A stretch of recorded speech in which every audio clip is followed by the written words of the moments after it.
a white two-story house in the suburbs of Minnesota. The warm light filtering through the windows of that house reflected our family's peaceful daily life. I'm Margaret Wilson. I work as a nurse at the local general hospital. Every day I strive to be a mother who combines both gentleness and strength. My daughter Amy is 8 years old this year. She's an energetic girl with big blue eyes and light brown hair. She was born during my marriage to my ex-husband, James. When Amy was 3, we divorced. James had started drowning himself in alcohol due to work stress, choosing alcohol over his family. I tried to save him many times, but even as a nurse, I couldn't heal his mental illness. Life after the divorce was never easy. Days of working as a single mother while raising little Amy. There were times when I nearly collapsed from lack of sleep and exhaustion, but Amy's smile was my support. Amy was smart and tried hard to understand the situation. When she asked me, "Did Daddy become a star in the sky?" I didn't know how to answer. All I could manage to say was, "Daddy went far away, but he loves you." 2 years later, I met Thomas Wilson, who runs a construction company. He appeared as the person in charge of the hospital's expansion project, and I was drawn to his sincerity and kindness. His calm demeanor and sense of responsibility gave me a feeling of security.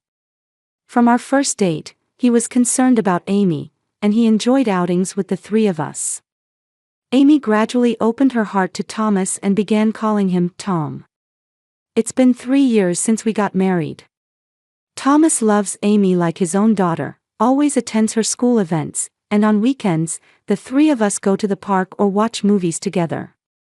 He handcrafted a bookshelf for Amy and filled it with astronomy books that she became interested in. Whenever Thomas says, "This child's future shines as brightly as the stars," I always feel a warmth in my heart. However, there was one shadow over this happy family. Thomas's sister, Linda Wilson. She lives with her wealthy husband as a housewife but hasn't been blessed with children. When Linda visits our home, I feel something cold in her gaze. Her attitude toward Amy was particularly obvious. When Amy showed her a drawing, she would only say, "Well, that's ordinary," and her birthday presents were always merely formal. Thomas would say, "My sister is just a bit introverted, but I sense something more than that." Linda has been married for 5 years but seemed deeply troubled by her inability to have children. One day, at a family gathering, I witnessed Linda breaking down in tears. "Why only me?" she whispered. Thomas comforted her, saying, "You have us," but Linda's expression was complicated when she heard that. And when Thomas picked up Amy and said, "This child is a treasure to all of us," I didn't miss the flash of anger that appeared in Linda's eyes. She was jealous of Amy, who received all of her brother's affection. Her envy toward me, who had obtained the perfect family, and her resentment at not being able to have children seemed to be growing day by day. However, I tried to understand Linda's feelings. As a nurse, I had seen the pain of infertility treatments many times. I wanted to help Linda if possible. And recently, things began to change. Linda started visiting our home more often. I was wary at first, but I noticed a change in her attitude. Especially toward Amy, she began bringing homemade cookies, cupcakes, and fruit juices. When Linda would say, "Amy, I made these specially for you," Amy would respond with a smile, "Thank you, Aunt Linda." Seeing that scene, I felt relieved. I was happy that Linda was finally accepting our family, and particularly that her relationship with Amy seemed to be improving. Thomas also happily said, "It seems my sister has finally regained her spirits.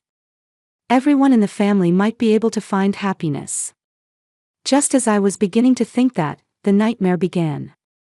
It happened about a month after Linda started visiting frequently.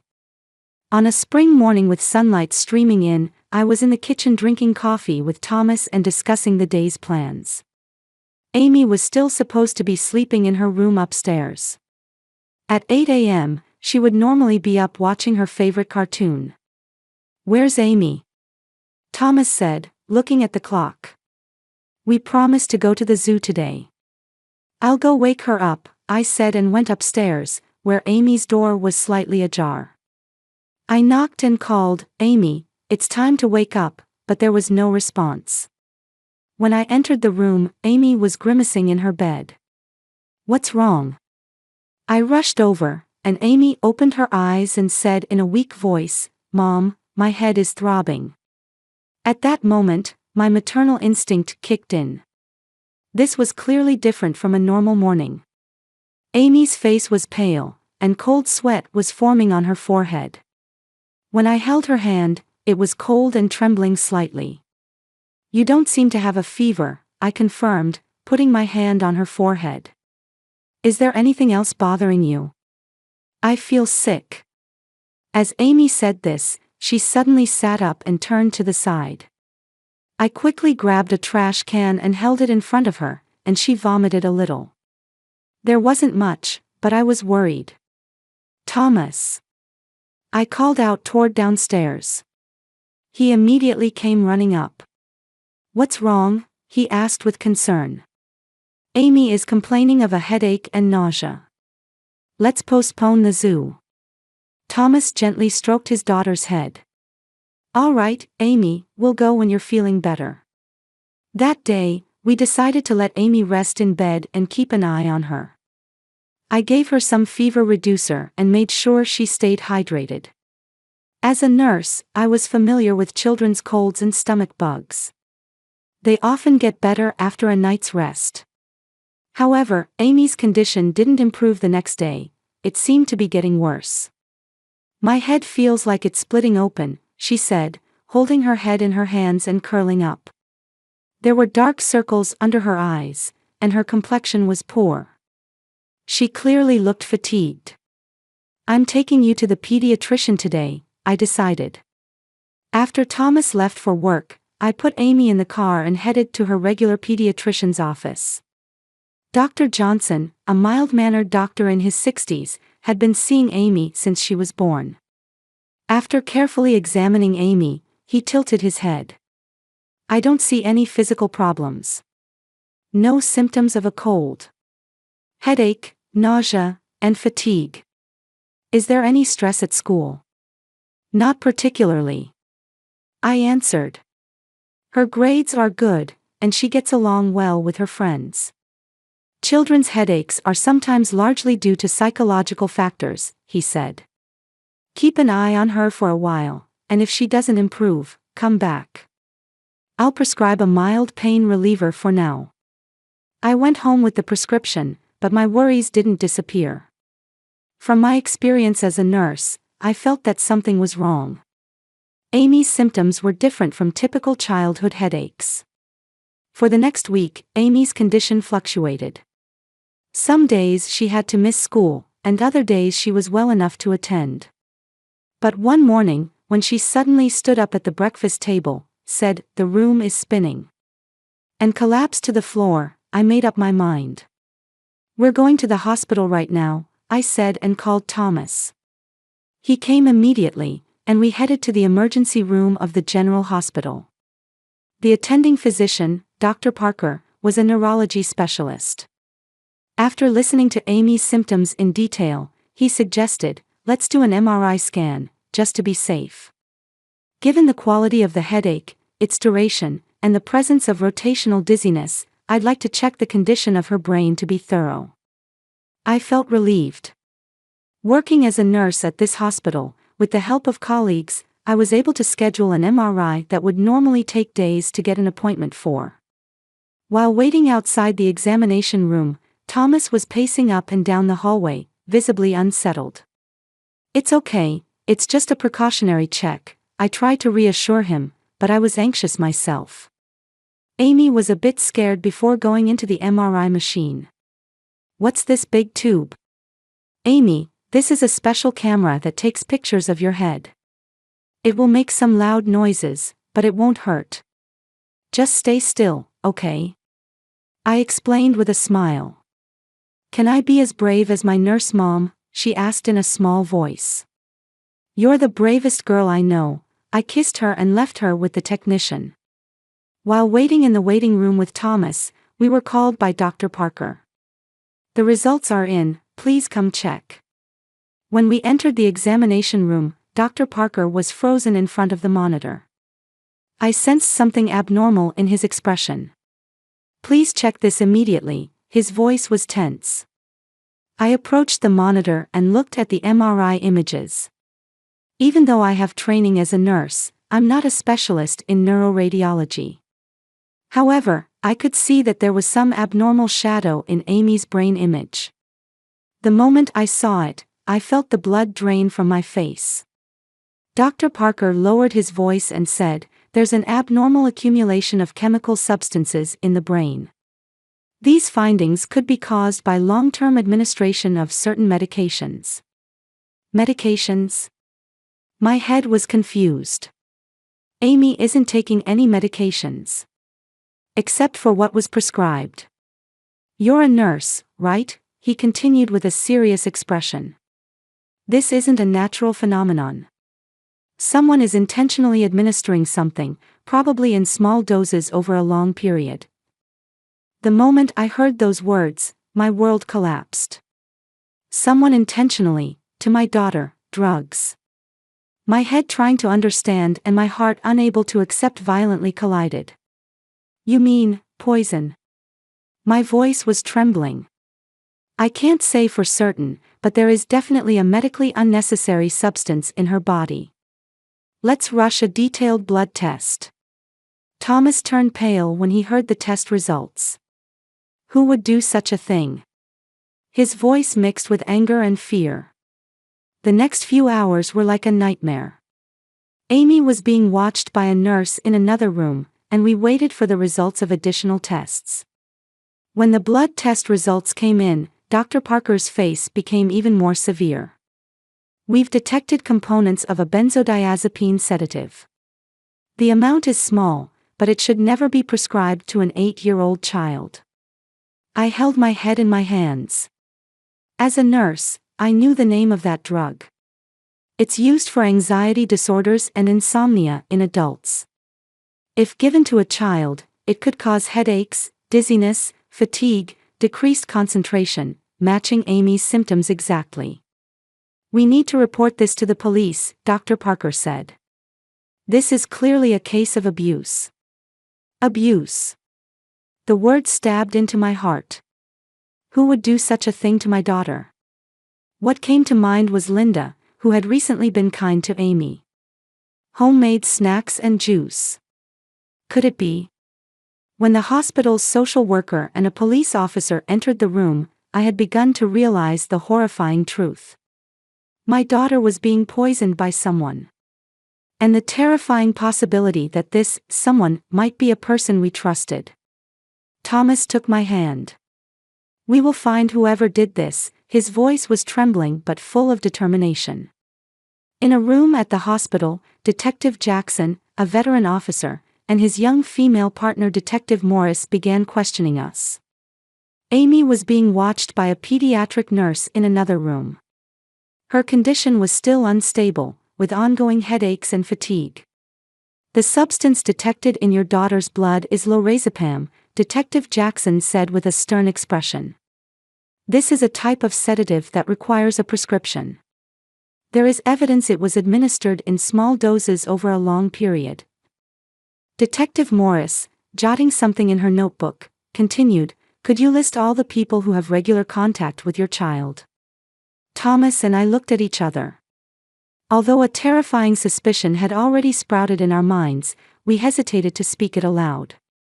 "Both of us parents, her school teachers, her piano teacher after school, and my sister Linda," Thomas said in a heavy tone. "She's been coming to our house frequently lately." "Is there any reason her frequency of visits increased?" Detective Morris asked sharply. I answered honestly, Linda used to be somewhat cold toward Amy. But recently, it seemed like their relationship improved, and she started bringing homemade snacks and juices. The moment I said those words, something connected in my mind. Linda's sudden change in attitude, the homemade food and drinks. The timing also coincided with the onset of Amy's symptoms. However, I hesitated to speak it out loud. It would mean suspecting Thomas's sister. "We will investigate all possibilities," Detective Jackson said.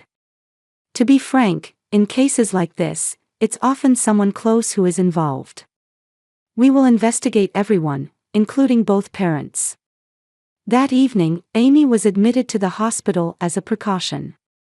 Looking at my daughter lying exhausted in the hospital room, a mix of anger and sadness welled up inside me. Someone was intentionally harming my child. If that someone was a close person. "I want to believe in my sister," Thomas said with a somber expression in the car on the way home. "Linda has no reason to do such a thing." "But the timing coincides," I said carefully. Amy's symptoms started after she began visiting frequently. Thomas remained silent, gripping the steering wheel tightly. It was clear he was thinking the same thing. The police investigation began the next day. A forensic team visited our house and collected samples. The teachers at school were interviewed, and all adults around Amy became subjects of investigation.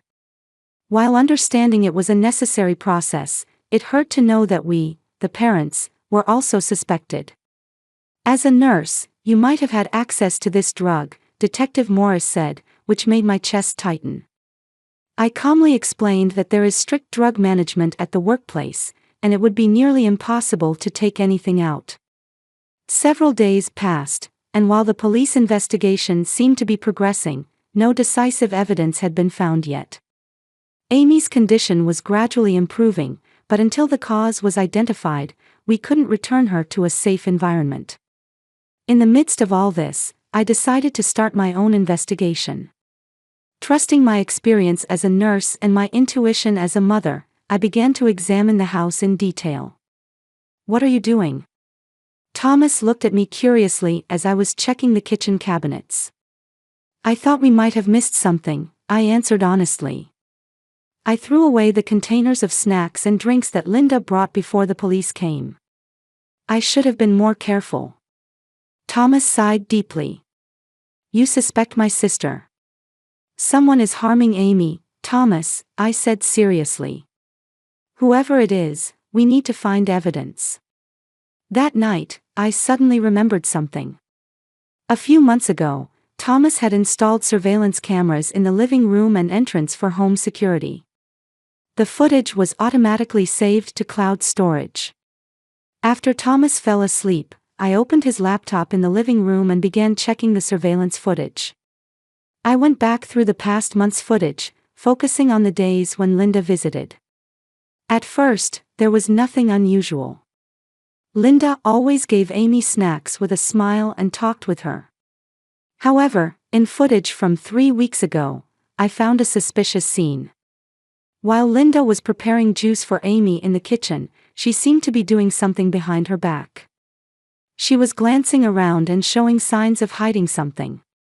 Then, the scene of her bringing the glass back to the living room and giving it to Amy. Checking footage from other days, I found the same pattern repeated multiple times.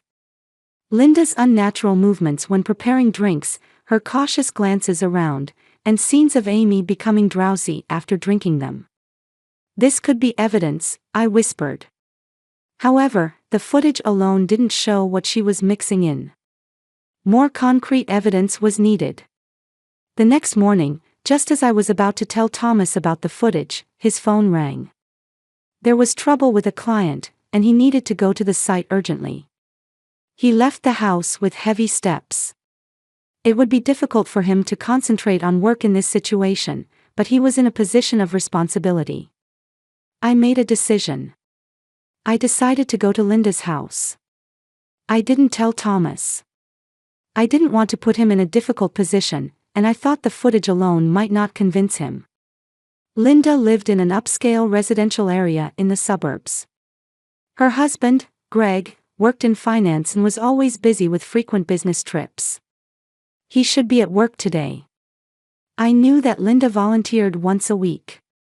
After confirming that today was that day, I took action. When I arrived at Linda's house, as expected, there was no car, and the house was quiet. Remembering where Thomas had told me the spare key for emergencies was kept, I retrieved the key from under a flower pot on the front porch, feeling guilty but determined. With my heart pounding heavily, I opened the door and entered the house. "Linda." I called out just in case, but there was no answer. I began walking around the house, looking for anything that could be evidence. Living room, kitchen, study. As I moved through the rooms, I realized time was running out. I didn't know when Linda would return. Finally, I entered the master bedroom and decided to check the attached bathroom. Opening the drawers under the sink, I found toiletries neatly arranged. However, when I reached for the innermost drawer, something caught. I pulled the drawer out completely and looked at the back, discovering a small pouch secured with tape. With trembling hands, I removed it and looked inside to find several tablets, a syringe, and a small vial of clear liquid.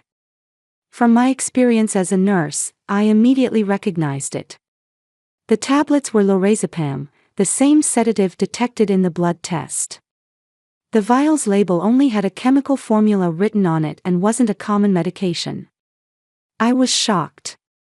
This was decisive evidence. Linda had been administering drugs to Amy. I couldn't fully understand why she would do such a thing, but the footage and these pieces of evidence told the story. With shaking hands, I took out my cell phone and began taking pictures. That's when I heard the front door open. "Is someone there?" It was Linda's voice. I froze. She had come home earlier than scheduled. "Margaret?" Linda's voice was getting closer. "What are you doing here?" I stood motionless, still clutching the evidence. There was no escape. The bathroom door opened, and Linda appeared. Her face changed color when she saw the vial and syringe in my hand. "Why?" I asked in a trembling voice. "Why would you do this to Amy?" Linda seemed about to say something for a moment but then dropped her shoulders as if giving up. "I figured it would come out eventually," she said coldly. "I just didn't expect you to search my house." "I'm calling the police," I said, reaching for my cell phone in my pocket. "Before you do, would you hear me out?" Linda was surprisingly calm. "Don't you have the right to know why I ended up like this?" I nodded cautiously while remaining vigilant. The evidence was gathered. It might be worth knowing her motive for future reference.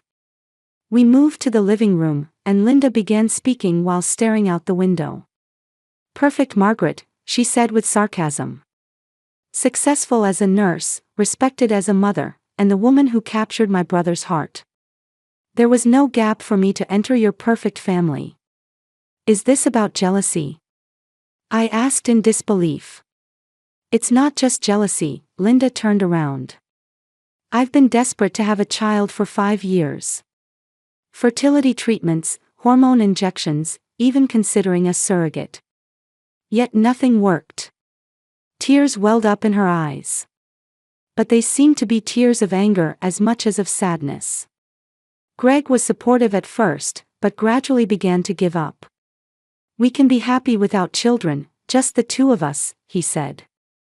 "But I couldn't give up. And my brother." Linda bit her lip. Thomas started looking at me with eyes of pity. Poor Linda, unable to have children. "But that's no reason to harm Amy," I said. Every time I saw Thomas holding Amy at the weekly family gatherings, I felt my heart being torn apart, Linda continued. "She doesn't even share his blood, yet she's loved as Thomas's daughter. It felt like all the love that should have come to me was directed at her." At those words, anger welled up inside me. Amy is innocent.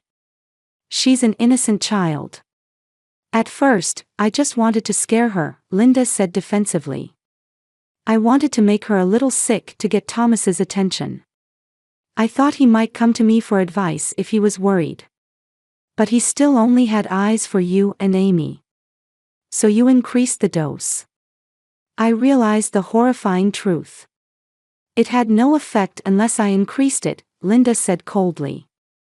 I read pharmacology books and calculated a safe amount for children. I didn't intend to kill her. Just to weaken her a bit. A bit? My voice rose. Amy is in the hospital. They found abnormalities in her brain on the MRI. At that moment, Linda's expression changed. That's impossible. The amount I calculated. You're neither a doctor nor a nurse. I shouted. A child's body is different from an adult's. Your calculations are meaningless. Linda sank into a chair. I just wanted to be part of the family, she said in a small voice. Greg is always working, friends drifted away, and I had nothing left. If only I had a child. That doesn't give you the right to harm someone else's child. I was trying to regain my composure. Before I knew it, weakening Amy became my purpose, Linda continued. When she looked unwell, Thomas would come to me and say, Linda, can you help? That made me happy. The feeling of being needed. You knew. Suddenly, a voice came from the door. Thomas was standing there. His face was distorted with anger. Thomas. Linda jumped up in surprise. How long have you? I've heard enough, Thomas said in a trembling voice. The problem with the client was resolved quickly, and I came back to report to Margaret, only to find you. Linda tried to defend herself. Shut up. Thomas shouted. I had never seen him so angry. You poisoned my daughter. You harmed Amy. A child with no blood relation, why do you care more about her than me? Linda's voice was filled with despair. Blood relation? Thomas took out his cell phone with shaking hands. I'm calling the police. Sister or not, I won't show mercy. Linda suddenly ran toward the entrance. Thomas tried to chase after her, but I grabbed his arm. It's pointless. We have the evidence. And I looked into Thomas's eyes. You called Amy my daughter. Thomas nodded with a somewhat calmer demeanor. Of course. Amy is my daughter.